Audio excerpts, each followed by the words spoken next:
હાલ સ્વામી વિવેકાનંદની 150મી શતાબ્દી ઉજવાઈ રહી છે તથા વડોદરા શહેરમાં સર સયાજીરાવ ગાયકવાડ દ્વારા સમગ્ર દેશમાં સૌ પ્રથમ સ્ત્રીઓ માટે પ્રાથમિક શિક્ષણ મફત અને ફરજિયાત રાખવામાં આવેલ એ જ શહેરમાં યુગશક્તિ સંસ્થા દ્વારા રાજ્યમાં પ્રથમ વખત માત્ર વિદ્યાર્થીનીઓ માટે નહીં પરંતુ વિદ્યાર્થીઓ માટે પણ ઉત્તમ પ્રકારનું શિક્ષણ મફત મળે તેવા પ્રયત્ન કરવામાં આવ્યા છે। મફત શિક્ષણ અમારો અધિકાર, મફત શિક્ષણ અમારો અધિકાર, મફત શિક્ષણ અમારો અધિકાર। યુગશક્તિ સંસ્થા દ્વારા મફત શિક્ષણ અંગેનું અભિયાન 25મી ડિસેમ્બરથી શરૂ કરવામાં આવેલ છે અને વડોદરા શહેરમાં અલગ અલગ ગરીબ વિસ્તારમાં જઈ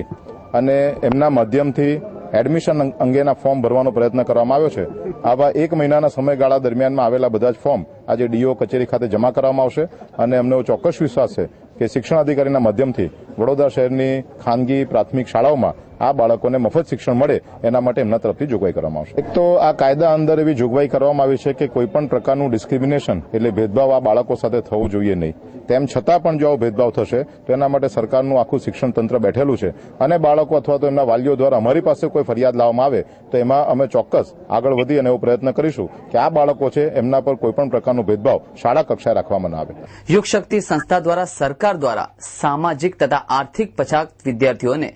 મફત શિક્ષણ અંગે સોમવારે વડોદરાના ડીઓ કચેરી ખાતે યુગશક્તિના ચેરમેન ડોક્ટર વિજય શાહની આગેવાનીમાં મોટી સંખ્યામાં વાલીઓ ભેગા થયા હતા અને વાલીઓ તેમજ બાળકોએ ડીઓને ગુલાબના ફૂલ આપી સરકારની પહેલને આવકારવા તથા અભિનંદન આપ્યા હતા। નામદાર સુપ્રીમ કોર્ટે ચુકાદો આપેલો છે અને 1/4/2013 થી એનો સંપૂર્ણ અમલ કરવાનો થાય છે ત્યારે રાજ્ય સરકારે બધી જ પૂરી તૈયારી કરી દીધી છે અને એના માટે જે 25% બાળકોને અનામત પ્રમાણે પ્રવેશ આપવાનો થાય છે એના માટે આપણે વડોદરા જિલ્લામાં પણ એ આઈબી બોર્ડની શાળા હોય, આઈજીએસઈ બોર્ડની શાળા હોય, સીબીએસઈ બોર્ડ હોય, ગુજરાત બોર્ડની અંગ્રેજી માધ્યમ હોય કે ગુજરાતી માધ્યમની શાળા,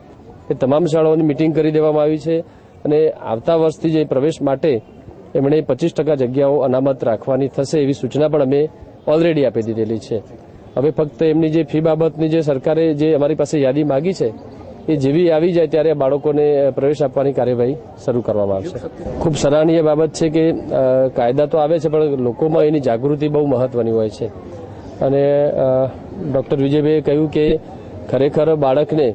ટેલેન્ટેડ બાળકો હોય કે જો એને એક સારી શાળા મળી જાય તો એ બાળક જીવનમાં ખૂબ આગળ વધી શકતું હોય છે। આપવામાં પણ મોટી મોટી જાહેરાતો આપવામાં આવશે સરકાર તરફથી અને લોકોમાં એમની જાણ કરવામાં આવશે અને એમને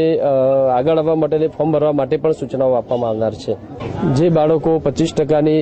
જે વ્યાખ્યામાં આવી જતા હોય એ લગભગ મોટાભાગના બાળકોને સરાઉન્ડિંગ એરિયા જે 1 કિલોમીટરની રેન્જમાં એમને પોતાના રહેઠાણના સ્થળે જ, કારણ કે બાળક નાનું હોય છે એટલે 1 કિલોમીટરની મર્યાદામાં જ એમને પોતાની નજીકની શાળાઓમાં પ્રવેશ મળી શકશે।